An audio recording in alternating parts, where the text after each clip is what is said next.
And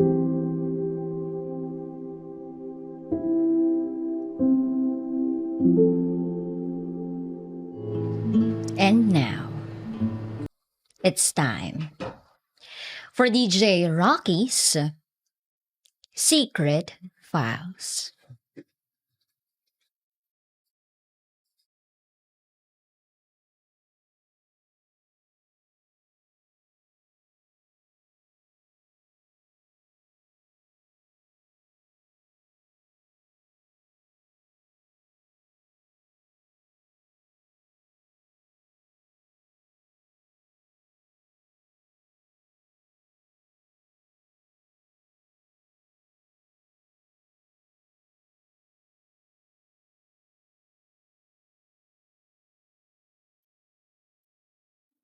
Na-in love ako sa kaibigan kong lalaki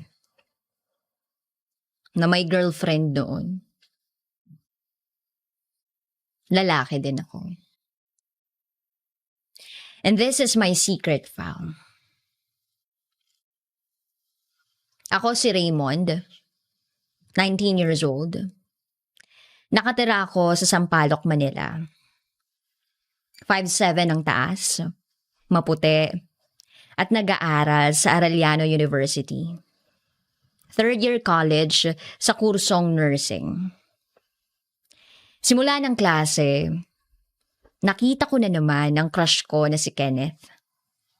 5'9" siya. Mabuti. At maganda ang katawan. Palibasa, nagji-gym. Ang gwapo talaga niya. Kaso, straight. May girlfriend kasi. First subject, walang professor. Habang kausap ang mga classmates ko, napansin ko mag-isa lang si Kenneth. Nilapitan ko. Kumusta? Parang ang tahimik mo ngayon ah. Sagot niya, wala, may iniisip lang ako. Sabi ko, tara, kantin tayo, gusto mo? Sabi niya, tara. In fairness, mabait si Kenneth. Yun nga lang, palaging tahimik. Habang naglalakad kami papuntang kantina, sabi ko, nga pala, gusto mong mag-rent ng apartment? Naghahanap kasi ako ng ka-share sa renta. At sumagot siya ng, magkano ba? Gusto ko na din kasi mag-apartment or dorm. Nakakapagod kasi ang biyahe. Taga Cavite pa ako. Sabi ko, 8,000 ang monthly. Tag 4K tayo.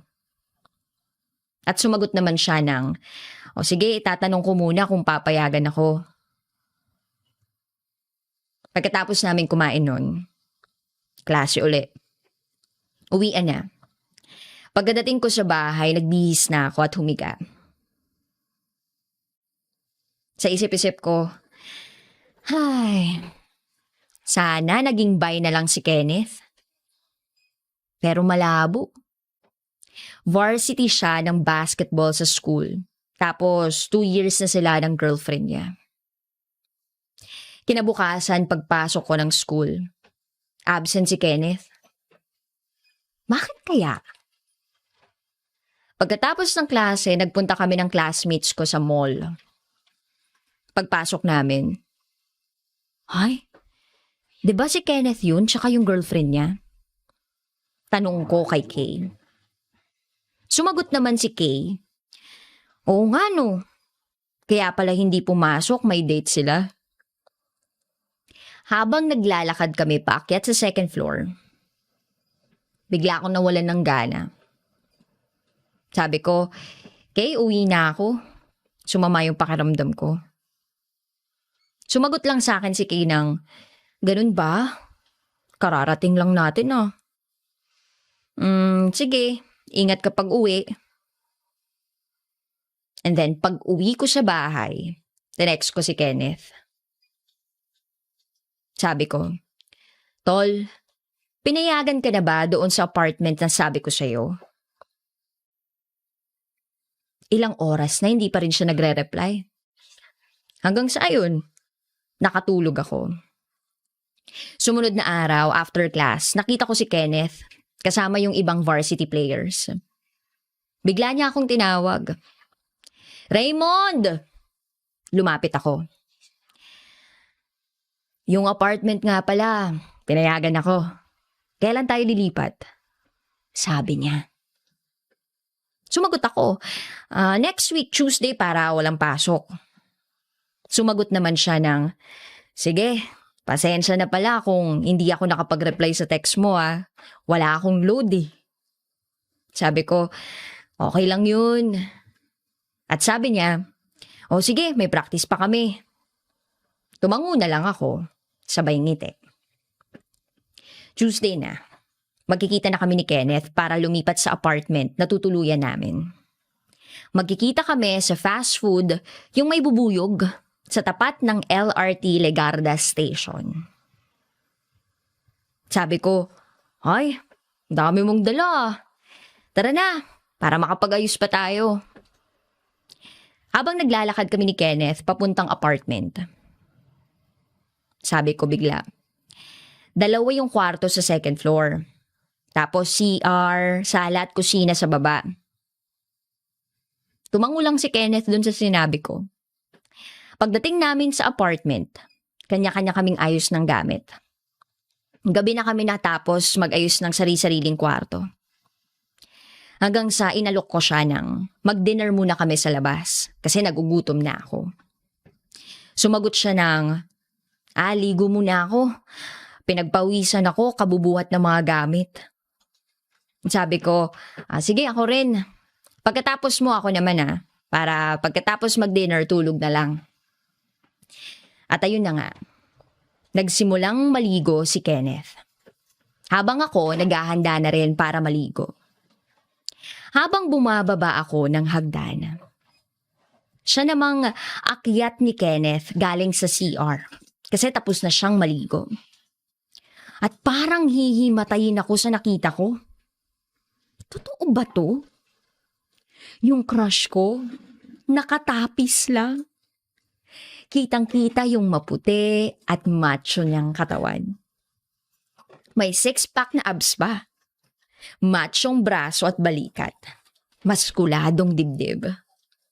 At yung umagaw talaga ng atensyon ko ay yung nakabukol sa kanya na parang may malaking itinatago sa baba. Nanlambot ang tuhod ko kay Kenneth pero hindi ko ipinahalata. Wala pa kasing nakakaalam na bay ako. Kahit boyfriend at sex sa same sex, hindi ko pa nasusubukan. Kasi hindi pa ganun katagal simula nung tinanggap ko sa sarili ko na ganito ako. Kaya ang sabi ko na lang sa kanya, ang bilis mong maligo Sabi niya, gutom na kasi ako tol, bilisan mong maligo Sabi ko na lang, sige, para makakain na din tayo.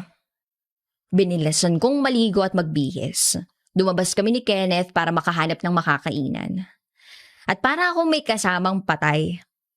Akala ko kasi sa klase lang tahimik si Kenneth. Yun, habang kumakain, ako na lang nag-start ng conversation. Kumusta na pala kayo ng girlfriend mo, Kenneth? Sabi niya, kami? Ayos naman. Ikaw? Wala akong girlfriend, sagot ko. Nagtaka siya. Talaga? Sa itsura mong yan, wala kang girlfriend? Bakit hindi mo kaya ligawan si Kay? Sabi ko, ay, close friend ko lang yun. Seatmate ko kasi siya, kaya siya yung pinaka-close ko. At sumagot siya ng, ay, tol, huwag kang maingay Nakwento sa akin ni Kay na gusto ka niya. Ligawan mo na. Maganda naman siya Pagkasabi niya yun, sa isip-isip ko, naku, kung pwede nga lang na sabihin ko sa kanya na siya yung gusto kong ligawan, kanina ko pa nasabi sana. Sinabi ko na lang na, talaga? Baka nagbibiro lang yun. Sumagot siya ng, mukhang hindi naman tol. Ngumiti na lang ako. Pagkatapos namin kumain ni Kenneth, bumalik kami sa apartment. Pagod. So ayun, kanya-kanya ng tulog. Lumipas ang mga ilang araw. Inalok ko si Kay. Sabi ko, Kay, wala naman tayong next class. Punta tayong gym. May laro daw si Kenneth eh.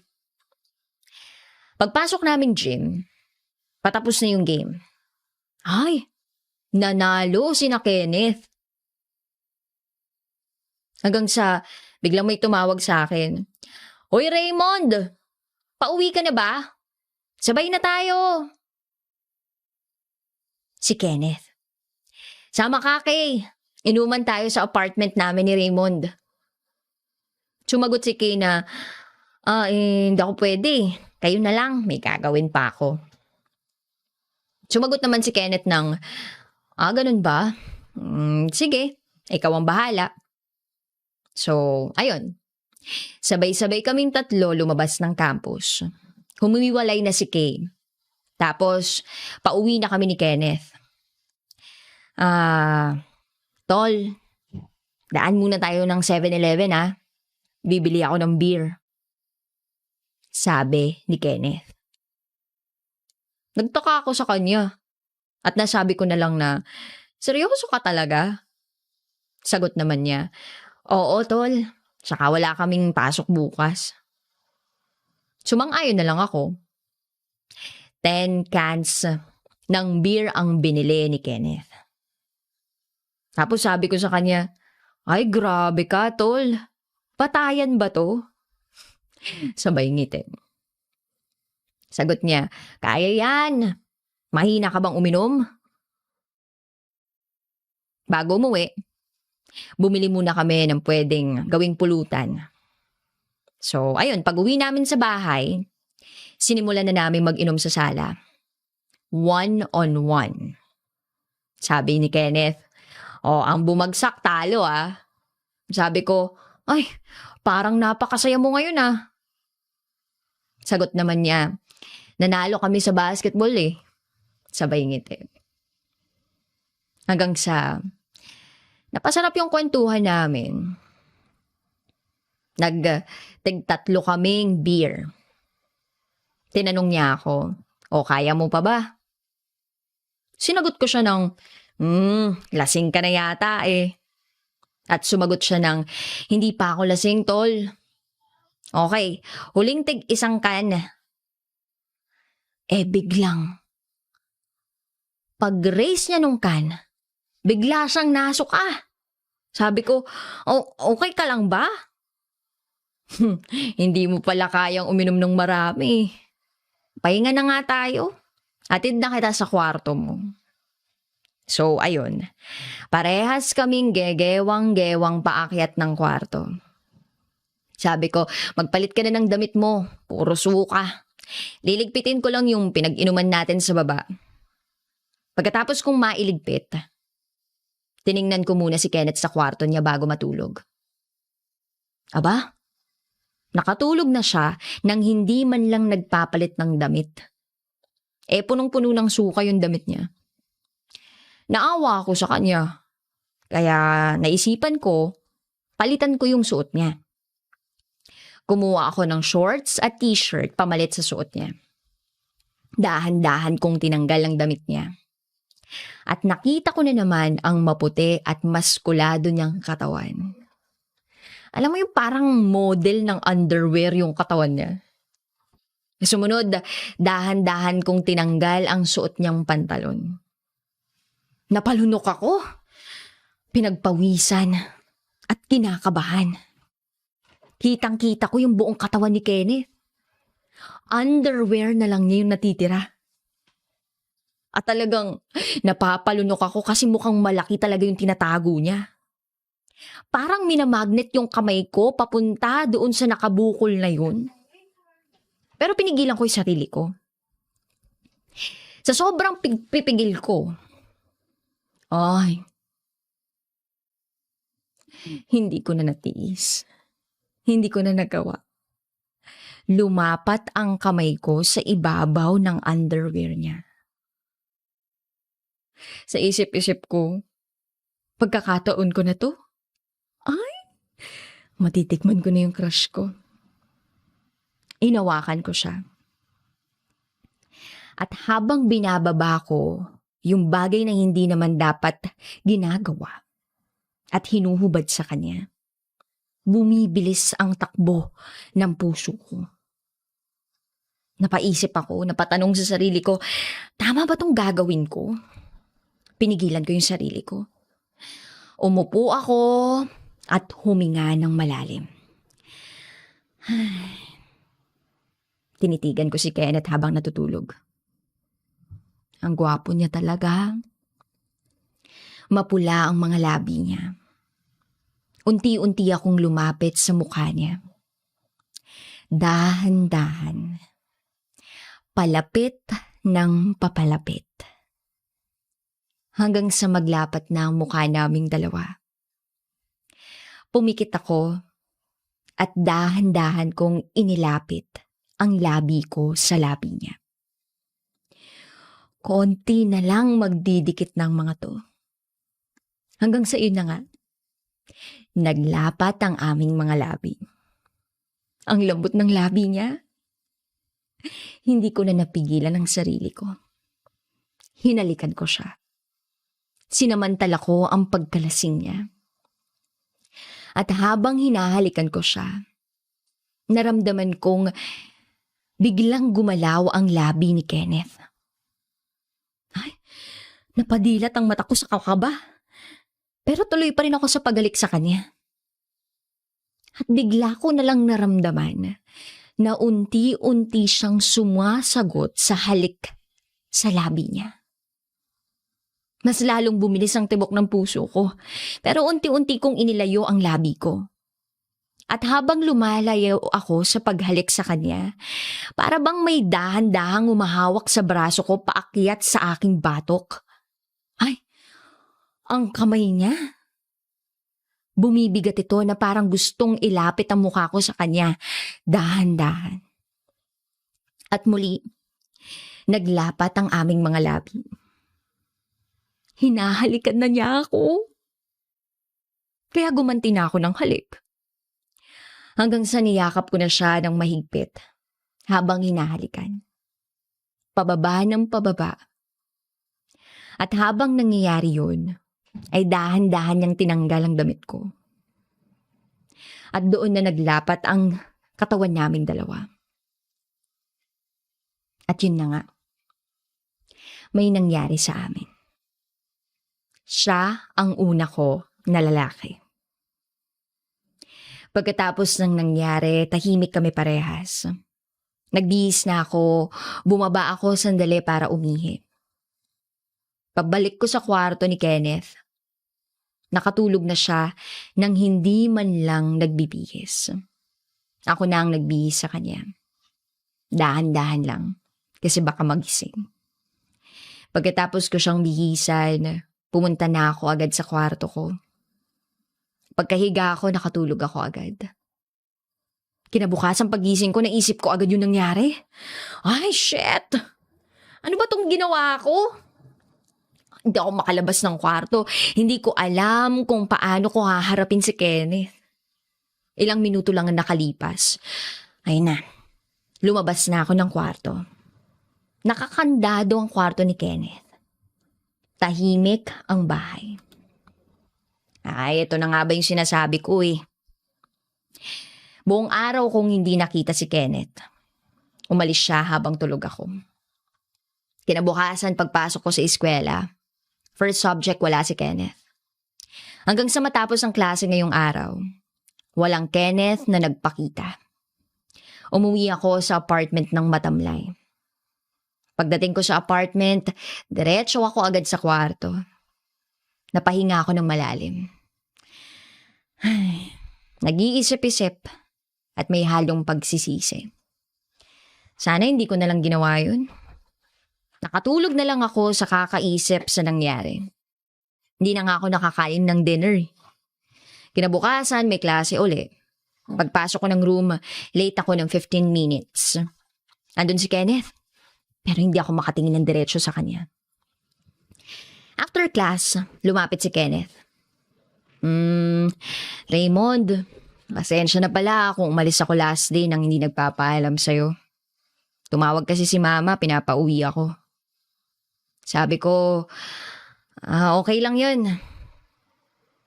Sumagot siya ng, ah, sa fast food tayo na may clown. May treat. Nagulat ako. Hindi ko kasi in-expect na magiging ganito pa yung pakikitungo niya sa akin after nang nangyari. Inaaya niya pa ako sa isang fast food. Siguro nga, sobrang lasing siya nun kaya hindi niya maalala. So pagkatapos ng last subject, nagpunta na kami ni Kenneth sa fast food na yun. Tinanong ko siya, hindi ka ba uuwi ng apartment ngayon? Sabi niya, uuwi, pero may practice pa ako ng basketball eh. Sabi ko, sige, una na lang akong uuwi. Pagkatapos namin kumain, pumunta na siya sa practice niya. Ako naman, umuwi ng papuntang apartment. Nakangiti na ako, kasi wala nang problema. Mukhang hindi talaga naalala ni Kenneth yung nangyari. Pagdating ko ng apartment, nanood muna ako ng TV habang gumagawa ng homework. Ilang sandali lang, biglang dumating si Kenneth. Umakyat na siya at nagbihis. And then bumaba siya, sabay gumawa ng homework. Tumunog yung cellphone ko. Si Kay, nag-text. Raymond, samahan mo ako bukas sa mall after ng class, may bibilhin ako.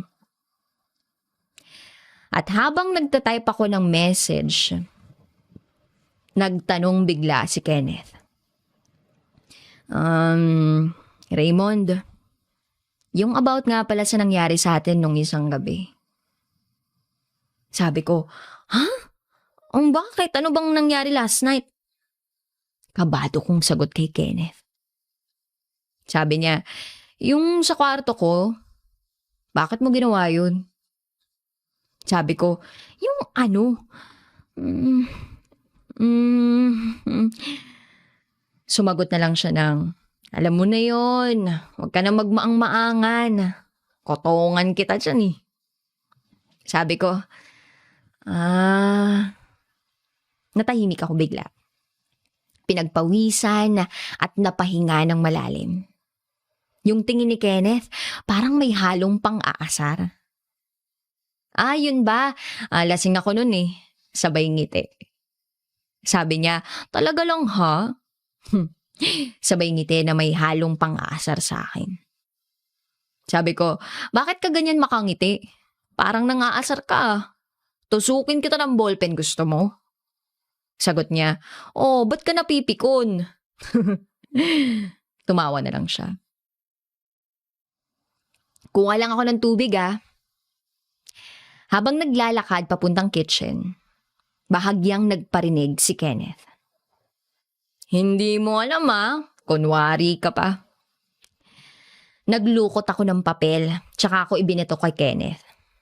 Pagbalik ni Kenneth, tahimik ang paligid. Tulog na ako, Raymond. Maago papasok natin, sabi niya. Sabi ko, sige, tapusin ko lang to, tapos tulog na rin ako. Umakyat na si Kenneth at natulog na. Ako naman, patapos na sa ginagawa ko. Antok na rin ako, kaya natulog na rin ako. Kinabukasan, may kumakatok sa kwarto ko. Sino yan? Tanong ko habang pikit-pikit pa yung mata ko. Malilate na tayo, bumangon ka na. Nagulat ako. Si Kenneth, ginigising ako para sumabay pumasok. Kinilig ako dun. Teka, sandali. Pagbaba ko, naka-ready na ang breakfast. Nagulat ako. Wow! May sakit ka ba, Kenneth? Tanong ko sa kanya. Sagot niya, niluto ko na lahat. Tsaka tayo na nga lang dalawang magkasama sa bahay tapos magkakanya-kanya pa tayo. Tara, kain na. Habang kumakain, sinabi ko sa kanya na magaling ka palang magluto. Sagot niya, talaga? Okay lang ba yung pagkakaluto ko? Sabi ko, oo. Itlog lang naman kasi to tsaka hotdog. Walang kahirap-hirap iluto. Tapos sumagot siya ng, yan lang naman kasi yung meron sa ref. Kumain ka na nga lang dyan. Pagkatapos kumain, naligo na siya. Habang ako naman nag-aayos ng gamit. After niya, ako naman yung naligo. At pagkatapos nun, pumasok na kami. Sabi ni Kay sa akin bigla, habang nasa school. Uy samahan mo ko mamaya. Sabi ko, o sige. Sabi naman ni Kenneth, saan kayo pupunta? Sabi ni Kay, dyan lang sa mall magpapasama ako kay Raymond. May bibilhin kasi ako. Sumagot si Kenneth ng, pasabay na. Pupunta rin din ako dun mamaya eh. Magkikita kami ng girlfriend ko. Sa letran kasi siya nag-aaral. Natahimik ako bigla. So, after class, pumunta kami ng mall. Pagdating namin doon, naghihintay na yung girlfriend ni Kenneth. Be, si Kay at si Raymond nga pala. Mga blockmates ko. Nga pala, si Jane, girlfriend ko. Pakilala ni Kenneth sa amin. Sa isip-isip ko, ang ganda ng girlfriend ni Kenneth. Bagay sila. Kaya pala siguro sila tumagal ng 2 years. So, ayun. Umalis na si Kenneth kasama yung girlfriend niya. Habang kasama ko naman si Kay, tinanong ako ni Kay, ikaw, Mond, bakit wala ka pang girlfriend? Sumagot ako sa kanya ng, gusto mo ikaw? Biniro ko lang siya. Sabi niya, Sira ka talaga. Ramdam ko naman talaga na matagal na akong gusto ni Kay. Kung ligawan ko kaya siya. Total, mukhang wala naman akong pag-asa kay Kenneth eh. Pagkatapos ng nakakapagod na araw, umuwi ako ng apartment. Wala pa si Kenneth. Mukhang hindi na naman siya makakauwi. Pagkahiga ko sa kamang, sabi ko, I'm home! And then, bigla ko may narinig ng, I'm home! Ay, teka, pamilyar yung boses na yun ah. Si Kenneth yun ah. Tumayo ako sa pagkakahiga at sabay bumaba. Ay, may pasalubong akong pizza mula sa kanya. Kinilig ako. Sobra. Kasi si Kenneth ba naman, pinasalubungan ako? Grabe. Ano ba tong nararamdaman ko? Parang nai-inlove na ako bigla sa crush ko. Sabi ko na lang sa kanya, ang bait mo naman, nag-abala ka pa. So, kumain na kami. Hanggang sa biglang nagsalita siya. Gusto kita. Napatigil ako sa pagkagat ko ng pizza. Gusto mo ko?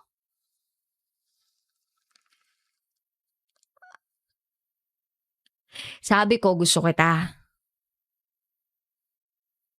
Sabi niya. Sabi ko, what do you mean? Sabi niya, basta gusto kita. Yun na lang muna. Pagkatapos ng nangyaring yun, mas lalo pa kami naging close sa isa't isa ni Kenneth. Everyday bago pumasok, pinagluluto niya ako ng breakfast. Minsan kumakain kami sa labas, minsan sa bahay lang. Minsan nagmumukmuk ako pag may date sila ng girlfriend niya. Pero lagi naman ako may pasalubong kapag umuwi siya. At habang lumilipas ang araw, mas lalong tumitindi yung nararamdaman ko para sa kanya. Hanggang sa isang gabi, tabi na kaming matulog ni Kenneth sa kwarto. Kasi nawala ba naman yung susi ng kwarto niya? Gabi na, kaya hindi na niya mapuntahan yung may-ari ng bahay para mahiram yung duplicate ng susi para magamit. Pero natuwa ako ng time na yon. Habang magkatabi kami, tahimik. Nagpapakiramdaman kami pareho. Kenneth, paano kung sabihin ko sa'yo mahal na kita? Sabi ko sa kanya. Sabi niya, bakit mo naman natanong yan? Sabi ko, yun kasi yung nararamdaman ko sa'yo eh. Sabi niya, talaga? Bakla ka kasi. Sabay tawa. Paano kung sabihin ko sa'yo na nahuhulog na rin yung loob ko sa'yo?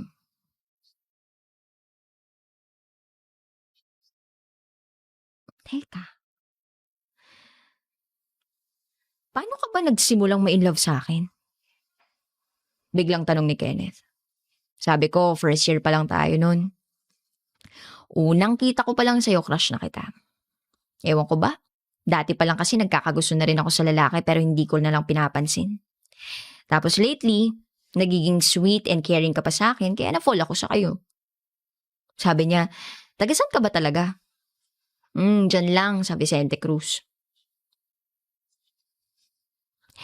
And then, malapit ka lang pala. Diyan ka lang nag-apartment. Sabi ko, maingay kasi sa bahay. 5 kami magkakapatid. Hindi ako makapag-aral ng mabuti kaya naisipan kong humiwalay muna. Tapos naisip kita, kung hindi kita mapapapayag na makahati sa upa, hindi ko na itutuloy. Kasi gusto talaga kitang makasama. Kaso dinededma mo lang ako eh. Tapos, tinanong ko siya, di ba may girlfriend ka? Bakit ka nagkakagusto sa lalaki? Sabi niya, hindi ko rin may paliwanag. Pag nakikita kita sa eskwela, iba yung nararamdaman ko. Kaya nga nung tinanong mo ko tungkol dun sa apartment, kinausap ko agad si mama para payagan ako. Remember the night na nag-inuman tayo? Alam ko lahat ng nangyari. Hindi lang kita pinigilan kasi gusto ko rin naman. Sabi ko, talaga? Gusto mo bang makipagrelasyon sa akin? Sabi niya, may girlfriend ako eh. Tama na siguro na ganito na lang muna tayo. Pero gusto ko may tawagan tayong dalawa. Sabi nga ni Sharon Cuneta sa commercial, love ko to. So, ayun, love na yung tawagan namin. Nagyakapan na kami. 'Di ba? Ay, okay lang. Sabi niya sa akin, wag mo na lang pansinin yung mga tao sa paligid. So, ayun na. Hanggang sa isang araw,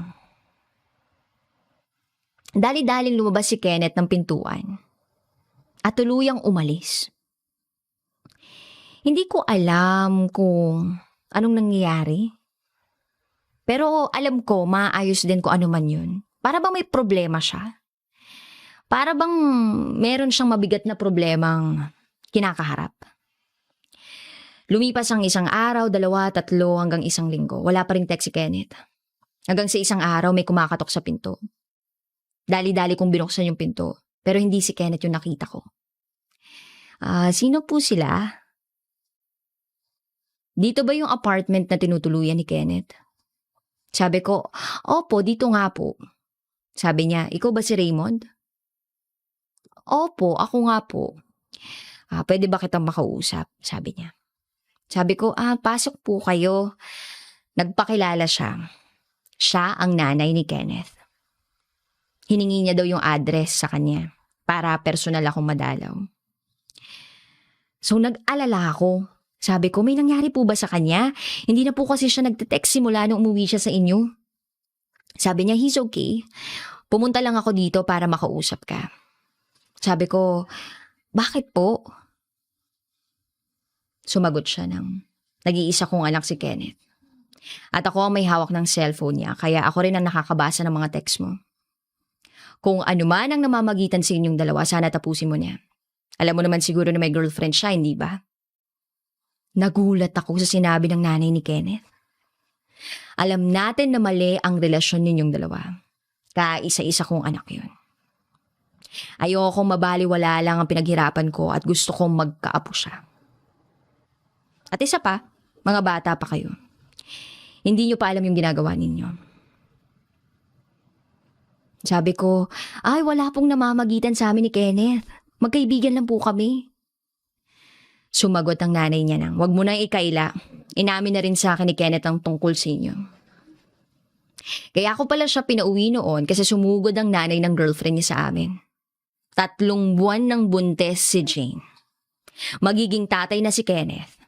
Mahirap mang tanggapin kasi ang bata pa ng anak ko pero andyan na. Kaya ang pakiusap ko lang sana sa'yo, huwag mo na siyang guluhin. Huwag ka na sanang dumagdag pa sa mga problema ko at sa pamilya ko. Nangingilid na yung luha ko nun pero pinipigilan ko. Sige po, gagawin ko po ang gusto niyo. Magiging tatay na si Kenneth. Yun lang yung gusto ko ipakausap sa'yo, sabi ng nanay niya. Sabi ko, sige po, ingat po kayo sa biyahe. Pagkaalis ng nanay ni Kenneth, dahang-dahang umagos ang luha ko sa aking pisngi. Hindi ko na mapigilan. Sa sobrang sakit na nararamdaman ko, walang tigil sa pagluha ang mga mata ko.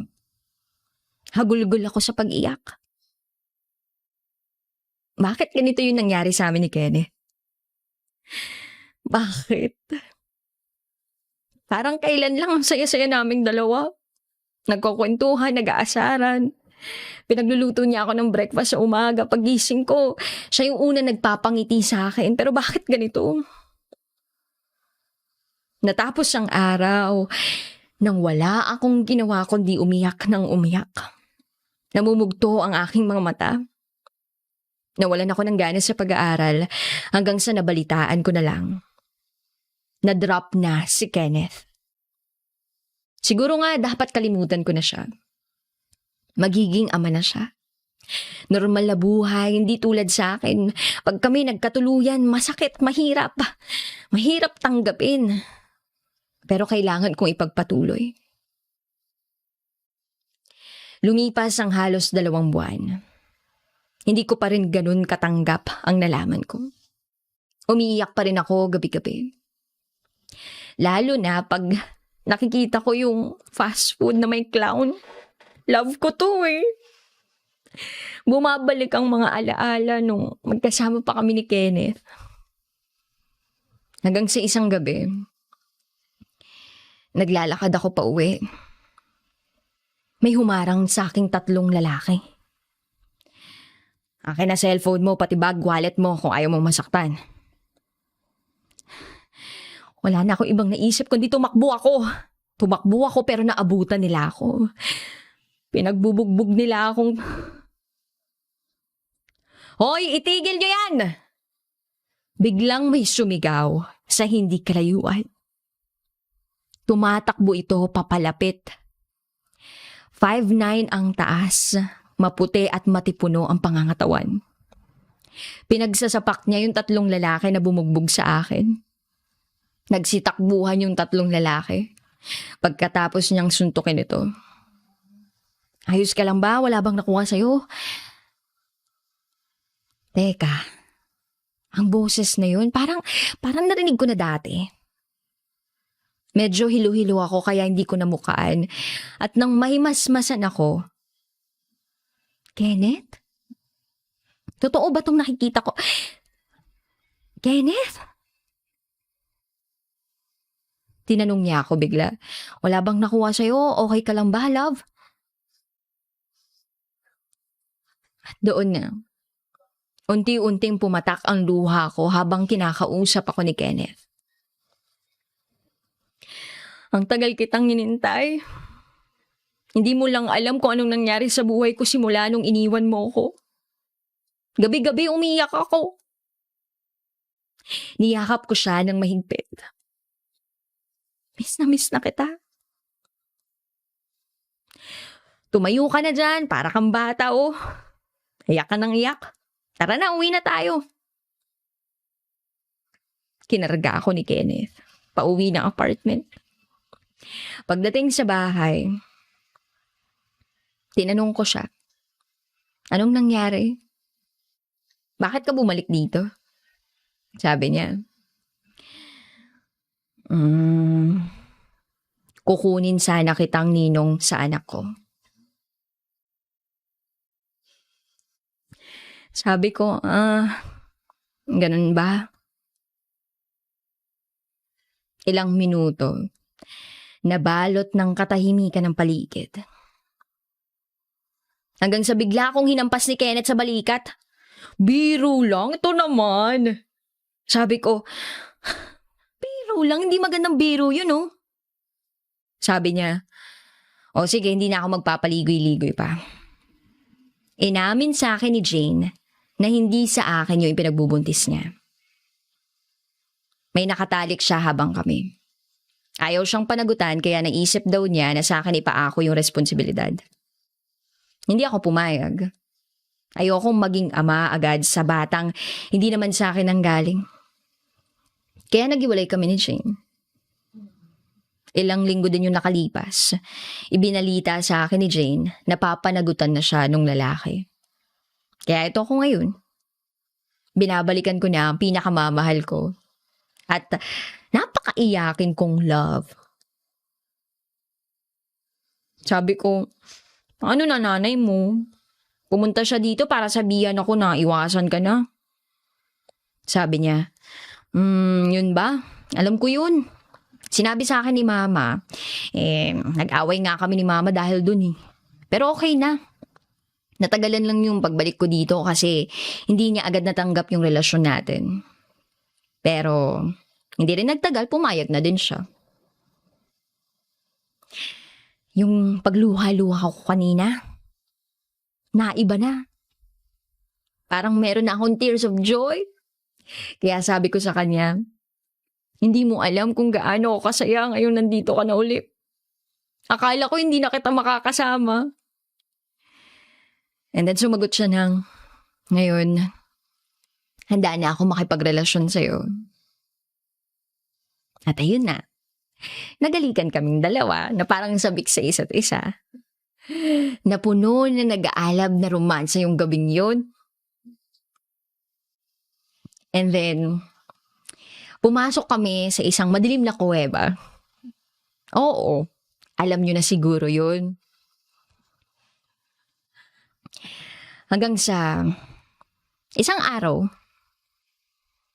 parehas kaming nakapasa sa exam. At ngayon, registered nurse na kami pareho. Pagkagising ko kinabukasan, wala si Kenneth. Pero nag-text siya ng, love, kita tayo maya doon sa fast food na merong clown tabi ng UE. Reply ko, bakit? Reply niya, basta pumunta ka na lang. So naligo ako at naghanda para pumunta sa fast food na yun. 1-2 oras na yung lumipas, wala pa siya. Habang iniintay ko siya sa loob ng fast food na yun, napansin ko may pinagkakaguluhan yung mga estudyante sa labas. Nakiusyoso ako. Papalapit doon. Tiningnan ko. Hanggang sa unti-unti kong naaaninag kung ano-ano yung pinagkakaguluhan nila. Biglang bumilis yung tibok ng puso ko. Tumawag kayo ng ambulansya! Kenneth, gumising ka! Punong-puno ng dugo yung katawan ni Kenneth. Nasa labas ako ng ER, hindi ako mapakali. Kabado at pawis na pawis. Tinawagan ko agad yung nanay ni Kenneth. Sabi ko, tita, si Kenneth po. Sumagot yung nanay niya na, bakit anong nangyari? Na-aksidente po siya, nabangga po siya ng kotse. Nasa ER po siya ngayon dito sa UERM Hospital. Pumunta na po kayo. Ilang oras nang nakalipas, wala pa ring resulta. Dumating na yung nanay ni Kenneth at sabi ng nanay niya, asa na yung anak ko? Saktong labas ng doktor. Dok, ano pong nangyari sa anak ko? Sumagot ang doktor, kayo po ba ang ina ng pasyente? Hindi naging magandang resulta. Ha? Dok, iligtas niyo po yung anak ko. Sumagot ang doktor. Mrs., humunahan muna po kayo. Kumalma ako. Sabi ko, Dok, ano po bang findings? Sabi ng doktor, malakas ang pagkakatama ng ulo niya. Dahil doon, may mga namuong dugo sa utak ng pasyente at basag ang lower part ng spinal column niya. Comatose na ang pasyente. Unconscious na ang katawan niya ngayon. Dumaloy na mabilis ang luha sa mga mata ko. At hindi ko na napigilang umiyak. Pero may pag-asa pa siyang makarecover, hindi ba? Sabi ng doktor, sa case ng pasyente, maliit lang ang chance. Kung makarecover man siya, magiging gulay na lang siya. Imo-monitor namin siya ng 24 hours. Pag walang pagbabago, pwedeng hindi na magising ang pasyente ng tuluyan. Pagkarinig ko nun, parang sinasaksak yung puso ko. Ang lungkot-lungkot. Iyak ng iyak ang nanay ni Kenneth. Abang ako, tinatatagan ko yung sarili ko. Lumipas ang oras, wala pa rin nangyari. Raymond, uwi muna ako sa bahay Babalik ka agad ako. Bantayan mo ang anak ko Sabi ng nanay niya. Pagkaalis ng nanay ni Kenneth, dinala si Kenneth sa ICU. Pumasok ako. Hindi ko na napigilang umiyak. May pumasok na nurse. Nagtanong, "Pamilya po ba kayo ng pasyente?" May nakuha po kasi kami sa kanya. Isang sobre at maliit na kahon. Pagmamay-ari po yata ito ng pasyente. Pagkakuha ko ng sobre at maliit na kahon, binasa ko agad ang laman ng sobre. "Love, happy 3rd year anniversary. Patuloy kitang aalagaan at hindi kita sasaktan. Mahal na mahal kita. Ikaw na ang nagsilbi kong mata, puso at lungs ko. Kaya wag mo akong iiwan kasi mamamatay ako. Hindi natin alam kung kailan hihinto ang oras na nakalaan sa atin. Maigsi lang ang buhay. Mas magandang matapos ng masaya kaysa puno ng pagdurusa." 2 singsing ang laman ng kahon. Sa ibabaw ng singsing may nakaukit na love. At sa ilalim naman may pangalan naming 2. Napatingin ako kay Kenneth. Sabi ko, "Love, gumising ka na. Alam ko naririnig mo ako. Hindi ko kayang mabuhay nang wala ka. Please, gumising ka na. Marami ba tayong pangarap, di ba?" Walang tigil ako sa pag-iyak. Kinuha ko yung kamay ni Kenneth. Sabi ko, "Ito yung simbolo ng pagmamahalan natin. Ang daya mo. Ikaw yung dapat magsusuot nito sa akin, di ba? Nakakainis ka." Isinuot ko yung singsing sa kanya. Ganon din sa akin. Sabi ko, "Love, hihintayin ko yung pagising mo, ha? At habang natutulog ka pa, ako naman yung mag-aalaga sa'yo. Ilang beses mo na akong iniligtas. Hindi mo ako pinabayaan at hinayaang masaktan. Ngayon, ako naman yung mag-aalaga sa'yo. Hindi kita iiwan. Salamat sa singsing. Salamat sa importansya na ipinapakita mo palagi sa akin. Hihintayin ko ang pagising mo." At dumating na ang nanay ni Kenneth. "Ano daw balita sa anak ko?" Sabi ko, "Wala pa rin po. Pero mga 30 minutes babalik po ang doktor para malaman kung ano po yung kalagayan niya." "Tita, uwi muna po ako. Babalak din po ako agad Malapit lang naman po yung apartment dito." Sabi ng nanay niya, "O sige, mag-ingat ka." Mabilis ako umuwi. Nagpalit lang ako ng damit kasi puro dugo. At dali-dali na akong bumalik sa ospital. Medyo traffic pero nakarating din. Pagpasok ko ng ICU, tinanong ko si tita, "Ano na po yung lagay ni Kenneth?"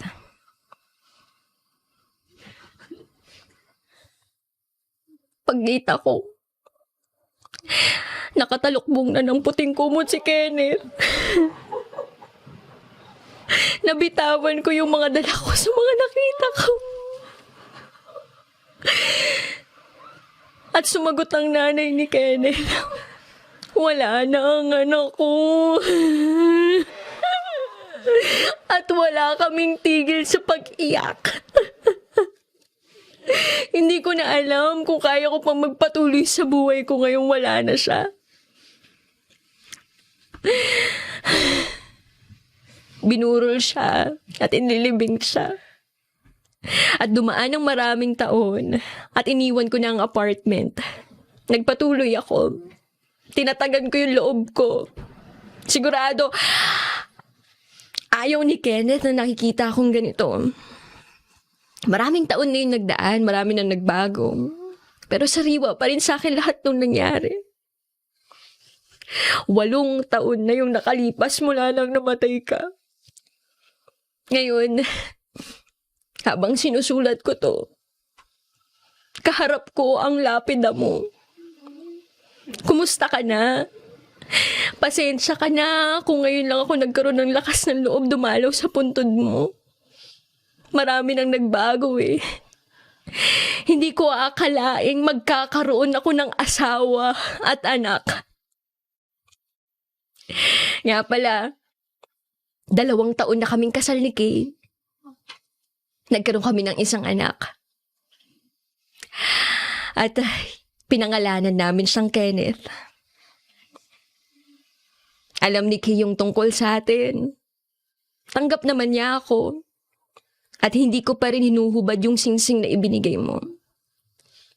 Itatago ko to habang nabubuhay ako. Miss na kita, love. Naalala ko pa. After kong tanggalin yung skirt niya, may nakapa akong parang makapal sa loob ng panty niya.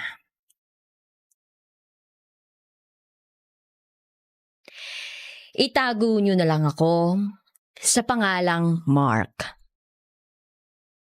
Ako si Mark, taga Mandaluyong. At gusto ko lang sanang ibahagi sa'yo ang karanasan ko. Isang hindi malilimutang karanasan na never kong nasabi o nakuwento kahit kanino. Isang karanasan na kahit sa paglilipas ng panahon ay minumulto pa rin ako.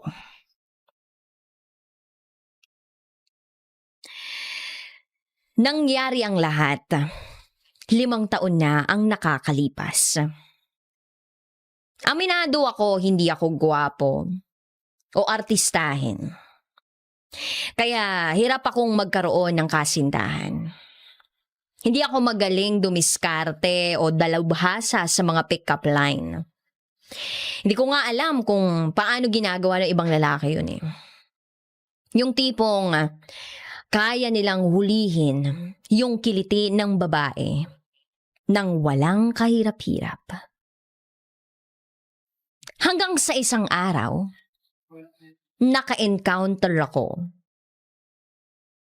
ng isang social media app. Na-encounter ko ang isang application sa cellphone na masasabi ko sa sarili ko, makakadiskarte ako dito. Hindi ko alam kung pwede mong banggitin yung app na to on air. Pero ito yung app na magbibigay sa'yo ng mga taong pasok sa mga preference mo at malapit rin sa lokasyon mo. Swipe pa left kung hindi mo siya trip at swipe pa right kung oo, trip mo siya. At pag pareho kayong nag-right swipe sa kanya-kanyang profile, match kayo at pwede na kayong mag-chat sa isa't isa.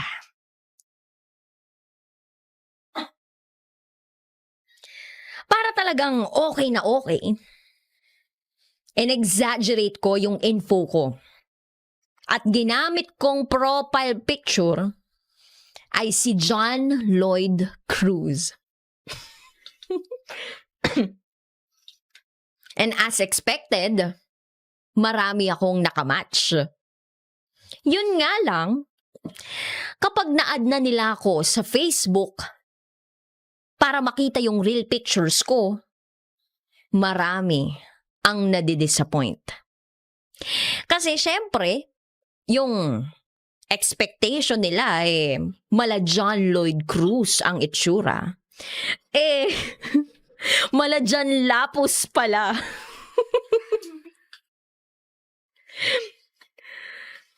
Akala ko talaga madidishearten na ako. Madidiscourage na ako. At mauuwi lang sa wala ang lahat. Pero merong isang tao na hindi nasindak. At itago na lang natin siya sa pangalang Tamara. Taga Mandaluyong din siya. Nagpatuloy ang pagchat-chat namin sa isa't isa. Hanggang sa napagkasunduan naming mag-meet. Noong una, hindi ako makapaniwala kasi kung pagbabasehan ko yung pictures niya sa FB, maganda siya. Chinita. Sexy. At talagang malaki ang mga papaya. Para bang it's too good to be true. Kaya ayun, napag-usapan namin na magkita sa isang mall sa Ortigas. 20 minutes ang lumipas. Wala pa siya. Kaya ayun, naglaro na sa isipan ko. Pinagtripan lang siguro ako nito. Nakaka-bad trip naman. Hanggang sa biglang tumunog ang cellphone ko. Nag-text siya. Ang sabi niya, running late siya. Kasi umuwi muna siya at sobrang hirap makasakay ng taxi. Nagsorry siya at tinanong kung mahihintay ko raw ba siya after 30 minutes. Ako naman sabi ko, okay lang, maglilibot muna ako. Hanggang sa finally, nagkita rin kami. Sobrang namangha ako sa kanya kasi di hamak na mas maganda pala siya sa personal. Nag-coffee kami, nag-lunch at nagkwentuhan. Feeling ko talaga sobrang pogi ko. Kasi marami ang natutulala sa kasama ko. Di nga namin namamalayan na ilang oras na pala kaming magkasama at maggagabi na. Pag uwi ko sa amin, hindi pa rin ako makapaniwala sa nangyari. Second date namin, niyaya ko siyang magsine. Noong una, holding hands lang kami. Ewan ko ba kung ano yung pumasok sa isip ko. Inilapit ko yung mukha ko sa pisngi niya at nang smack ako. Ngumiti siya. Kaya next move ko, sa lips. Akala ko ilalayo niya o baka sampalin niya ako, pero wala naman siyang ginawa. Yung simple smack ay naging actual kissing at nauwi sa malalim na pagsisid. Sobrang carried away na ako sa nangyayari. At nasabi ko sa kanyang, I love you. At nag-reply ba naman siya ng, I love you too.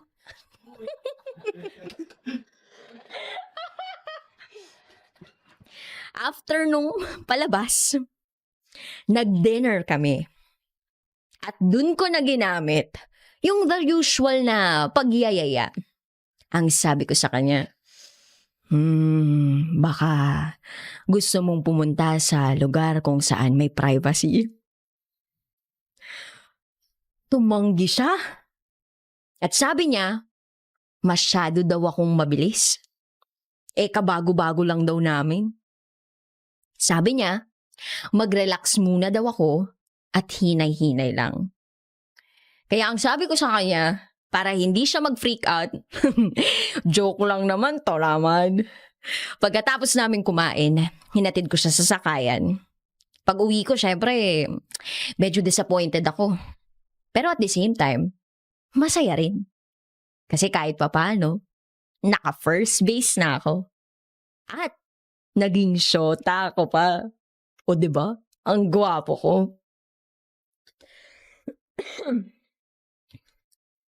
Next date namin, niyaya ko siya sa bar.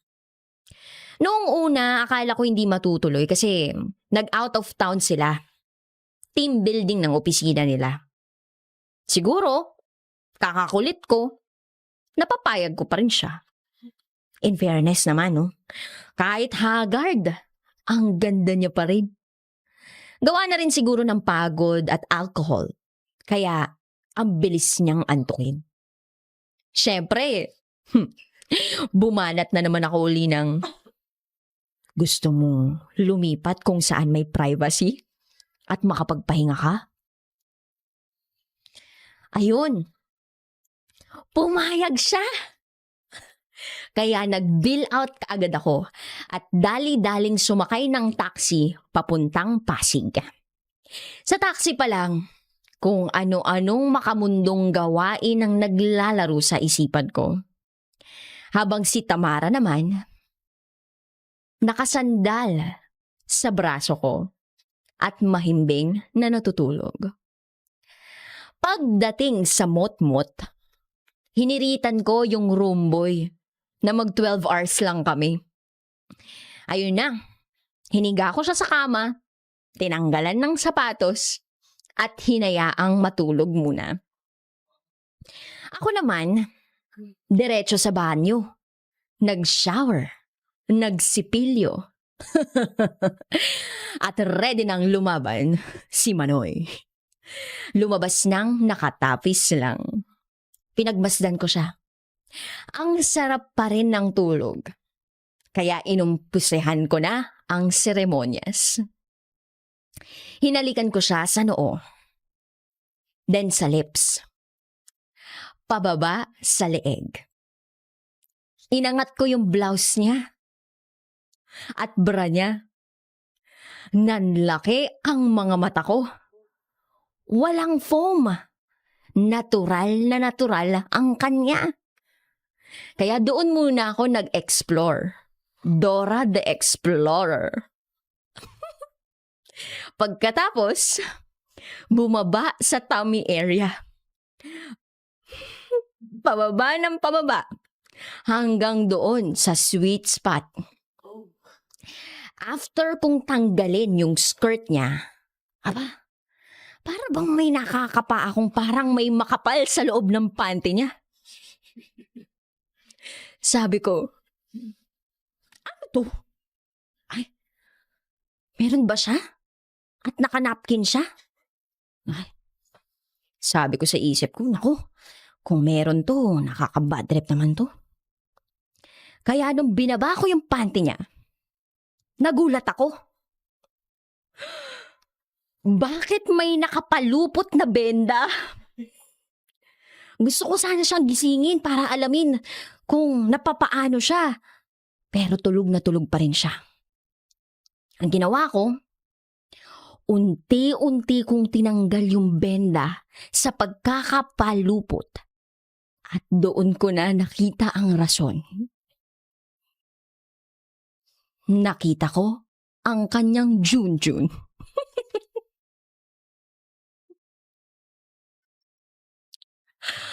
Ang akala kong bulaklak. Talong pala. Medyo weird pa nga ang itsura. Kasi sobrang compact yung shape. Parang yung itsura ng balot. Kung saan nakadikit yung maliit niyang junjun sa pagitan ng dalawang itlog.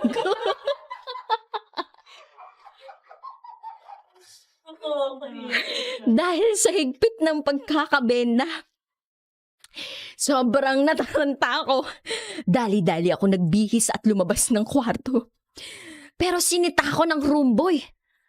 At tinanong ako kung saan ako papunta. Sabi ko sa room boy, uuwi na ako.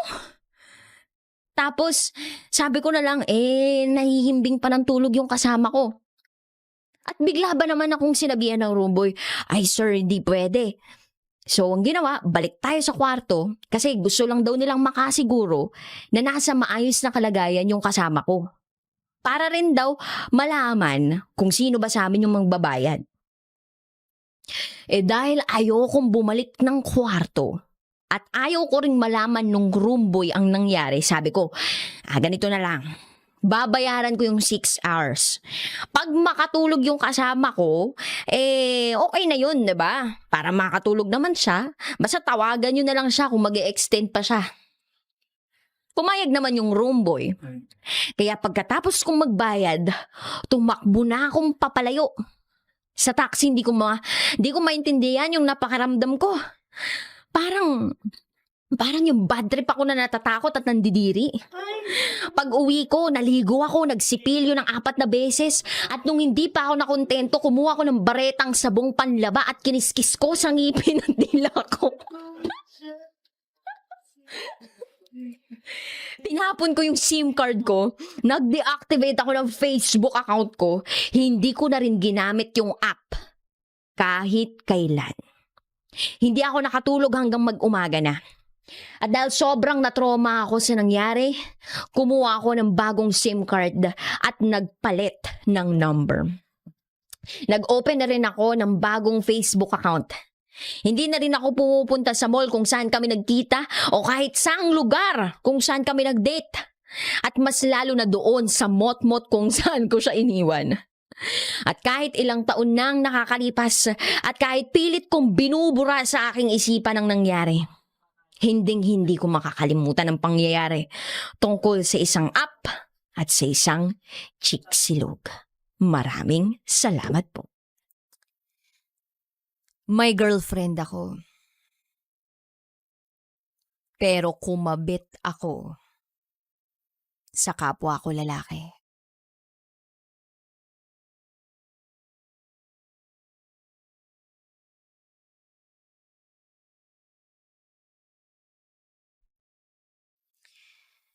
Hi, DJ Rocky. Itago mo ko sa pangalang Emma. Pinag-isipan kong maigi kung isesend ko tong story ako. I was so torn between, is it worth sharing? Or should I just leave it underneath my closet? Pero siguro, this is worth sharing. Ito, ang aking secret file.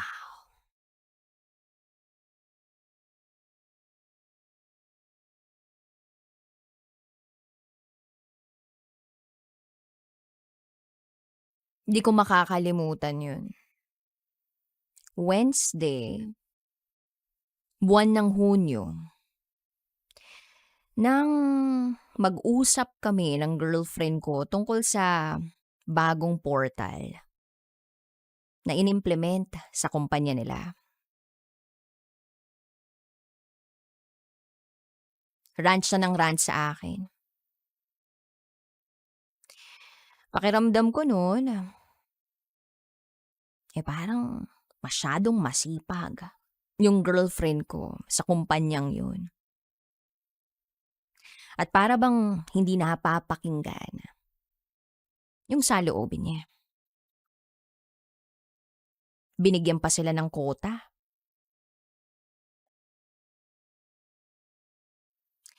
Yung quota na yun, dapat may gumamit daw na at least 3 tao kada araw.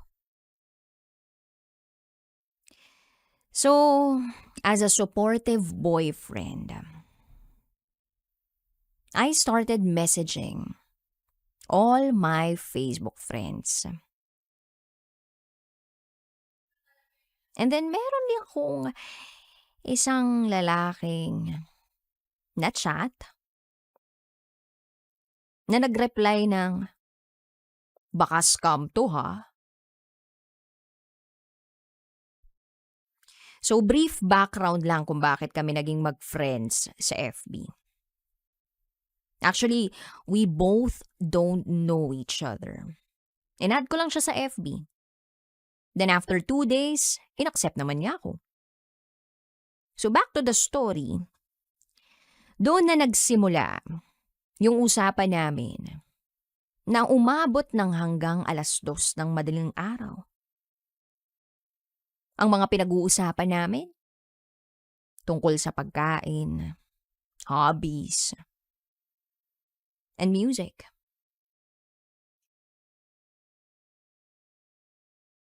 Naalala ko pa nga, nagre-rent pa ako ng apartment noon. Sobrang hina ng signal. Todo hanap ako ng signal para lang makapag-chat kami. Around 10 p.m., tinawagan niya ako sa FB. And tinanong niya ako kung ano talaga yung personal kong number. So before ko binigay yung number ko,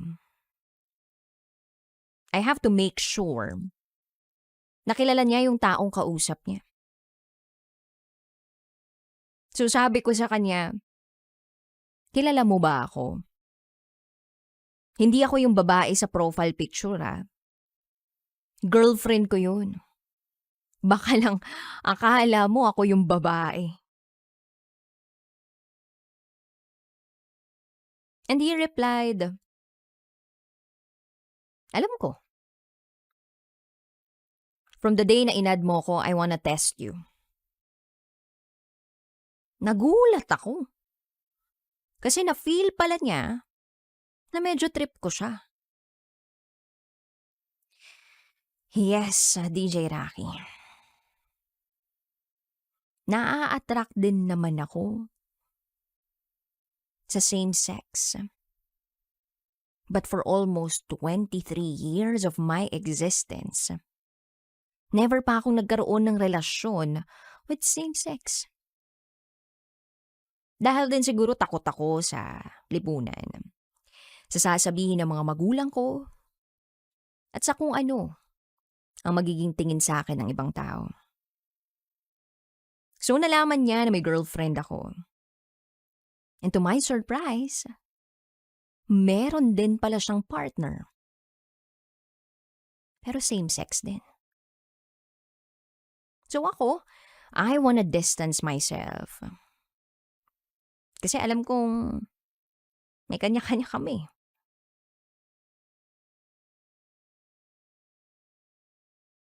Pero hindi natapos dun yun. Ang usap-usapan namin palagi ay yung tungkol sa mga relasyon namin. Until one day, nagyaya akong makipag-meet over coffee. Pero syempre, hindi naman agad-agad yun.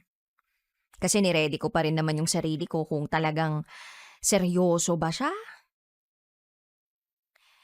At, of course, meron din akong girlfriend so nakokonsensya ako. Pero, ipinapasok ko sa kukote ko na yung yaya ko namang yun, it's just a friendly talk over a cup of coffee. So nagtuloy-tuloy yung pag-uusap namin. Lahat ng ways para makapag-communicate kami sa isa't isa. Ginawa namin. Pero syempre, hindi namin pwedeng gamitin yung main accounts namin para makapag-usap. Dahil meron nga kaming kanyang-kanyang partner. Iniiwasan naming mahuli. We both enjoyed both companies. Sobrang surreal ng feeling na nakakausap ko siya kahit ano pang nangyayari sa buhay ko. At sa tingin ko, doon naman nagsimula talaga yung magandang relasyon namin eh. Eto yun. But on the other hand, ramdam ko na rin yung panlalamig ko sa girlfriend ko. Less na yung time na nagkakausap kami. Less na yung pagsundot hatid ko sa kanya. Less na rin yung pagkain namin sa labas. Napansin niya rin na there was something wrong. Kaya my girlfriend started checking my social media accounts. Good thing, sa ibang account kami nagkakausap ni Warren. Yes, bigyan natin ng pangalan. Yung taong nalalaliman ko ng pagtingin. Saturday night, Warren and I agreed. Naihatid ko siya sa event ng friends niya. Nahiya ako noon kasi na-late ako, so meaning, late din siya. He insisted na mag-commute na lang siya pero sabi ko hindi pwede kasi I'm on my way. Nakita ko siya, nag-aantay, nakatayo, wearing pink polo shirt stripes. Nagkita kami, sumakay siya sa tabi ko.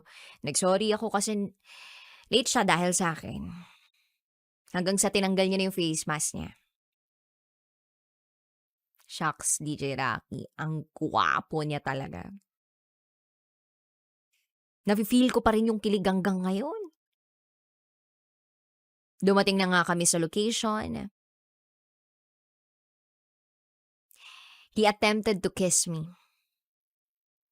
Pero na-awkward ako. Awkward kami so hindi nangyari yung kiss. Parang nangyari beso lang. Pero masaya pa rin.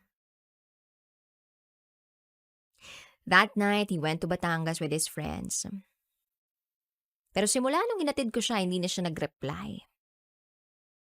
Ayoko rin naman na ako yung mauna na mag-text sa kanya o mag-chat sa kanya. So I waited for him. Nung dumating na sila sa destination nila, tinawagan niya ako agad. Asking, bakit di raw ako nagme-message?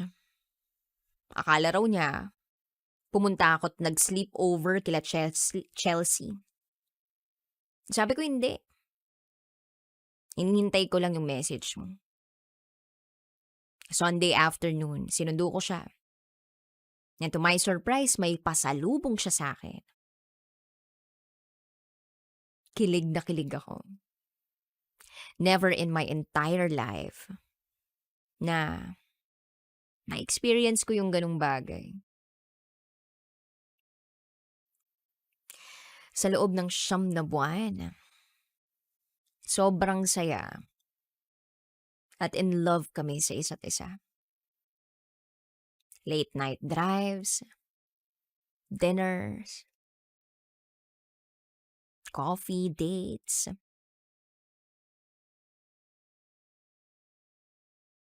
Hanggang sa nahuli kami ng partner niya. Nahuli kami. And it was the most painful part of our relationship. Doon ko naisip, DJ Rocky, na wala pa lang sa akin. Nakikihati lang pala ako. Tinanggap ko lahat ng masasakit na salita na sinabi sa akin ng partner niya. Ang sakit, sobrang sakit. Wala akong mapagkwentuhan kasi wala naman akong kahit sinong pinagsabihan ng relasyon namin. Walang nakakaalam. Ako lang, kami lang dalawa. Pero sa panahong yun, ako lang yung nasasaktan at nahihirapan. That was the time that I decided to let him go. Although he tried to look for ways to communicate with me. Pero tama na siguro yung sakit na naramdaman ko para makihati pa. Although, never naman niyang pinaramdam sa akin na nakikihati ako. Palagi siyang sakto at sapat magmahal. Never sa 9 na buwan na naramdaman kong nakikihati ako. But it should end. And our relationship lasted for 9 months. Sa ngayon, DJ Rocky, eto ako. Inaayos ang sarili ko. Inihahanda sa mas maganda pang umaga. And naghiwalay na pala kami, by the way, ni Chelsea. We ended our 4 years relationship. Kasi naramdaman ko rin naman na deserve niyang sumaya. At hindi ako yung taong makapagbibigay nun sa kanya. To be fair, I let her go. Minsan sa buhay, darating yung greatest love mo, no? Ipapa-feel sa'yo kung ano yung worth mo sa buhay. Kung ano yung deserve mo na uri ng pagmamahal na kaya mong matanggap. Wala akong pinagsisisihan sa loob ng 9 na buwan. Yung 9 na buwan na yun yung ilan sa mga buwan sa buhay ko na sobrang saya ako. Kapag tinamaan ka talaga ng pag-ibig, no? Kahit mali, nagiging tama. Kahit masakit, kinakaya. Kahit mahirap, hindi iindahin. Kasi, nagmamahal ka. To the first guy I love the most. Thanks for being my safe zone. I know you are not my home. But believe me when I say, you're my favorite place to go. Maraming salamat sa lahat ng realizations. Sa lahat ng pagmamahal mo. You set the standard so high. Sana palagi kang masaya. Kasi mas gwapo ka pag masaya ka. I couldn't do life without you by my side. You're the person I cannot lose. Until the season stops changing and the world stops turning, I will love you endlessly. Remember that you will always be my favorite time of the year. Mahal kita palagi. Hanggang dito na lang po, DJ Rocky. Hanggang sa muli kong pagsusulat. Sarap manood ng radyo, no? Ginawa mo na talagang bisyo ang panonood sa amin, no? Umabot ka na rito eh. Huy! Kaya kung gusto mong tuloy-tuloy pa ang tawanan, Iyakan at kiligan, aba, i-like mo na ang video na ito. at mag-comment ka na rin sa Bisyo. Hit mo na rin ang notification bell. Para updated ka sa mga kaganapan namin dito sa Love Radio. Kailangan pa bang i-memorize yan? Basic.